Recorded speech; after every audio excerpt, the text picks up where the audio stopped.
بێ ئەوەی بڕیارەکە هەرێمی کوردستان بگرێتەوە، ئەنجومەنی وەزیرانی عێراق بڕیاریدا بە کەمکردنەوەی دەرماڵەی پلەباڵەکان و هەر سێ سەرۆکایەتیەکەی عێراق. وەک لە بڕیارەکەی ئەنجومەنی وەزیراندا هاتووە، کەمکردنەوەی دەرماڵی پلەباڵەکان بەم شێوەیەیە: هەر سێ سەرۆکایەتیەکەی عێراق، واتە سەرۆکایەتی کۆمار و سەرۆکایەتی ئەنجومەنی وەزیران و سەرۆکایەتی پەرلەمان کە لە سەرۆک و جێگرەکانیان پێکدێت 50% دەرماڵەکانیان کەم دەکرێتەوە. بەپێی بڕیارەکەی ئەنجومەنی وەزیران، پەرلەمانتاران و ئەوانەی پلەی وەزیریان هەیە لە حکوومەتی عێراق 45% دەرماڵەکانیان کەم دەکرێتەوە. هەروەها ڕاوێژکار و بەڕێوەبەرە گشتیەکان کە هەموو ئەوانە دەگرێتەوە کە پلەی ڕاوێژکار یان بەڕێوەبەری گشتیان هەیە 40% دەرماڵەکانیان کەم دەکرێتەوە. وەک لە بڕیارەکەی ئەنجومەنی وەزیراندا هاتووە، فەرمانبەرانی هەر سێ سەرۆکایەتیەکەی عێراق، واتە سەرۆکایەتی کۆمار و پەرلەمان و ئەنجومەنی وەزیران 30% دەرماڵەکانیان کەم دەبێتەوە. بەپێی زانیاریەکانی NRT، موچە و دەرماڵەی سێ سەرۆکایەتیەکەی عێراق و وەزیر و پەرلەمانتاران بەم شێوەیەیە: سەرۆکۆماری عێراق موچە و دەرماڵەکەی 79 ملیۆن دینارە. جێگرەکانی سەرۆکۆماری عێراق کە لە جێگری یەکەم و دووەم و سێیەم پێک دێت، هەریەکەیان 77 ملیۆن دینار وەردەگرن. سەرۆکی ئەنجومەنی وەزیرانی عێراق موچە و دەرماڵەکەی 35 ملیۆن دینارە. جێگرەکانیشی کە لە جێگری یەکەم و دووەم و سێیەم پێک دێت، موچە و دەرماڵەکەی هەریەکەیان 14 ملیۆن دینارە. موچە و دەرماڵی سەرۆکی پەرلەمانیش 35 ملیۆن دینارە.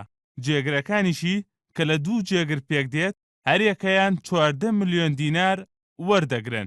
دەربارەی موچە و دەرماڵی پەرلەمانتارانیش، پەرلەمانتاران موچە و دەرماڵەکانیان 12 ملیۆن و 900 هەزار دینارە. وەزیرەکانیش بە هەمان شێوەی پەرلەمانتاران 12 ملیۆن و 900 هەزار دینار وەردەگرن.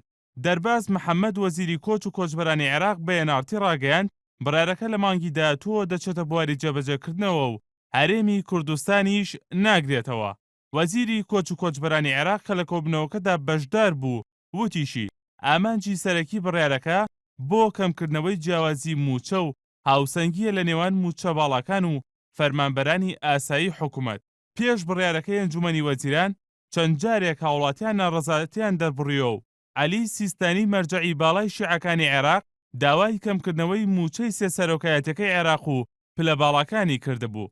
بڕیارەکەی ئەنجومەنی وەزیرانی عێراق هەرێمی کوردستان ناگرێتەوە، لە کاتێکدا ئێستا هەرێمی کوردستان بە قۆناغێکی ئاڵۆزی داراییدا تێپەڕ دەبێت و زیاتر لە ساڵێکە فەرمانبەران لە وادەی خۆیدا موچە وەرناگرن و پرۆژەکانی وەبەرهێنانیش پەکی کەوتووە.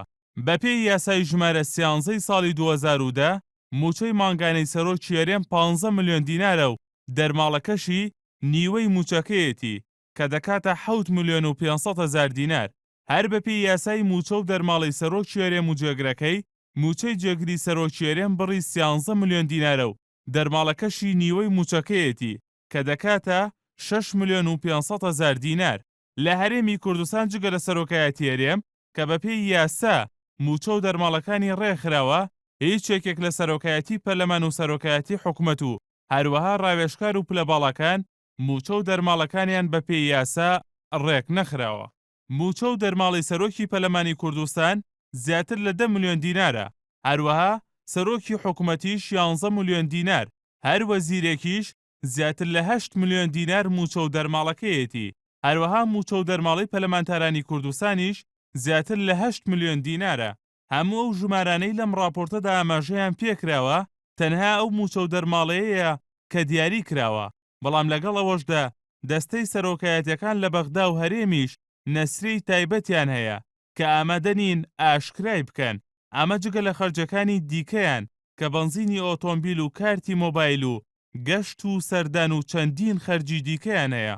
هەروەها ئەندامانی دەستەی سەرۆکایەتی و وەزیر و پەرلەمانتاران لە بەغدا هەریەکە و ژمارەیەک پاسەوانیان هەیە کە کەمترینیان 30 پاسەوانە و پارەکەیان ڕاستەوخۆ نادرێتە پاسەوانەکە، بەڵکو پەرلەمانتار یان وەزیر وەری دەگرێت و دواتر خۆی دابەشی دەکات. هونەر ئەحسان، NRT.